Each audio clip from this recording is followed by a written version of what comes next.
I want to click in here on the search and how you found this person and the journey along the way. When it became abundantly clear to you that there was another piece to the puzzle. How did you first begin to develop selection criteria or start to define the role for who you were looking for? So when we fail and we make a mistake and we reflect, that allows us to continue to grow and get better the next time around. So Cameron Harold, great relationship, great growth. The ex-Starbucks person, I failed the company. I failed myself. But I understood in reflecting, why didn't it work and what would I do differently? I needed to find someone that believed in the entrepreneur, believed in me, while being able to execute together in partnership. Mm-hmm. So when I made that list, that was the most impactful thing I ever did finding Eric. What am I good at and love to do? What am I bad at and hate to do? Now go search for someone that has those other things that would complement me. When I got out and started looking, I created a mini painted picture that described the person I was looking for. Their winning attitude, their desire to build a brand with an entrepreneur, their ability to love people, help grow people and develop them. They loved numbers and measuring the winning and the goals and celebration. And I painted this short little picture of exactly who I was looking for. I got so specific to say they have to want to call Canada home. Interesting. Because in my recruiting journeys early on, I found someone in Boston who realized in the end he would have been a great fit. He couldn't relocate to Vancouver because trading a 5,000 square foot home for a little studio apartment doesn't quite work. So I got so specific. I put it out to the universe, so to speak, my LinkedIn network, my world, and said, hey, I'm looking for a partnership here, someone to help me build something bigger and better together. Here is who I'm looking for. Now here's the magic and how it worked. When I sent it out, I got all sorts of suggestions and resumes, but I had 3 different people, different networks in different parts of the world that said, you describe Eric Church. You need to call Eric Church. I'm getting chills. I was so clear on what I was looking for that those 3 people, they did not say to me, here's 5 people I can think of. They're like, this guy. They said, you need to call Eric Church. Now, Eric was gainfully employed, was president of a large company, but he was my guy. I had to go search, and I interviewed 75 COOs, flying all over the country, testing, do I have the right fit?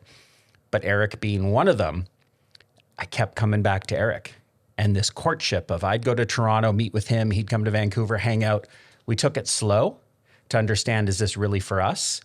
And it was. And so these people were right because I was clear what I was looking for me. Yeah. So again, people always ask me, where did Eric come from? What was his background? This and that. It doesn't matter.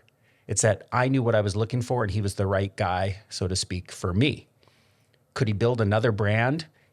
Absolutely. But he wanted a partnership with an entrepreneur where they could build this something special together. So it was finding almost like a marriage, finding the right fit for us. It's amazing when you have a very, very clear and detailed ask of the universe. It usually serves it up on a silver platter. That's been my experience for sure. Let me ask you about a really core piece that I think is so important to a lot of entrepreneurs that start something when it's your baby, and that is like the heart of the organization, like the values, those deeper kind of like ways of operating, the way that we are inside of our company.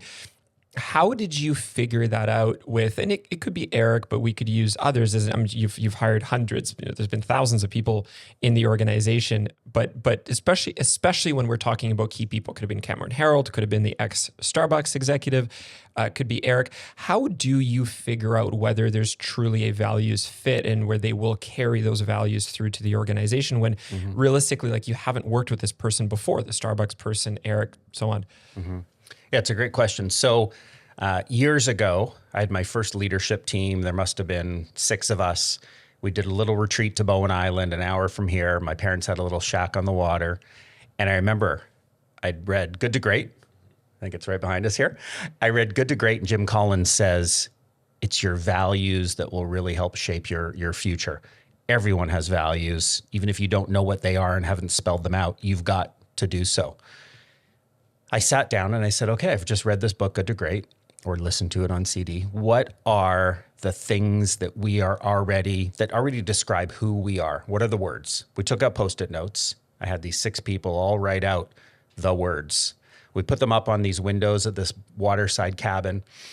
And then we organized these 400 Post-it notes. It ended up being 4 similar categories, and just about every Post-it note fit into 4 categories that we went, oh, that clearly talks about passion, integrity, professionalism, and empathy. Those are our values. Because I said to everybody, Jim says, describe who you already are, not who you want to be. So what we valued was PIPE, passion, integrity, professionalism, and empathy.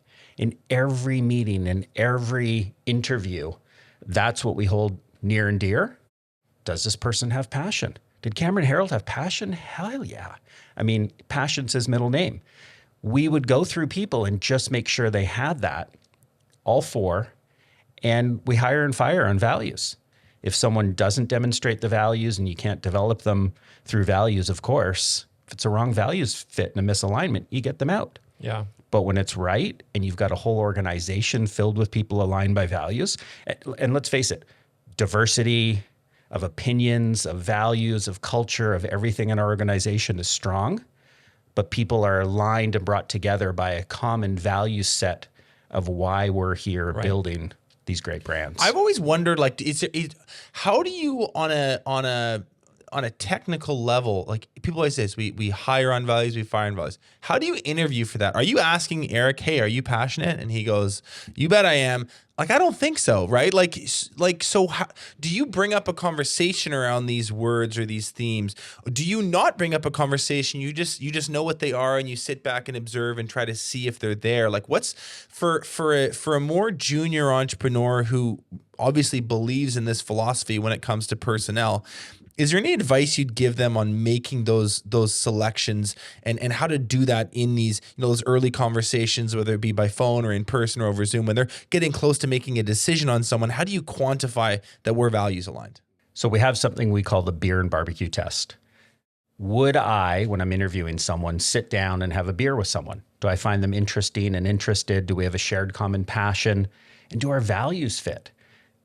The barbecue test is when there's a group of people when there's someone interviewing at a different person in the business, we look at how would they fit into a group of our company.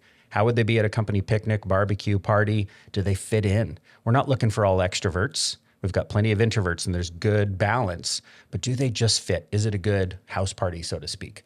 So it's being very careful, but I would say, hey, Benji, how do you find new friends? You probably don't have a list. You probably don't interview people, but when you're sitting down having a beer or doing what you're doing, you can just tell, because what you're subconsciously doing is going, does that person fit my values? Totally. Do they like and love the things I do? Is there a commonality? So it's really easy. So was I interviewing Eric on passion? Yeah, I was. What do you do for fun?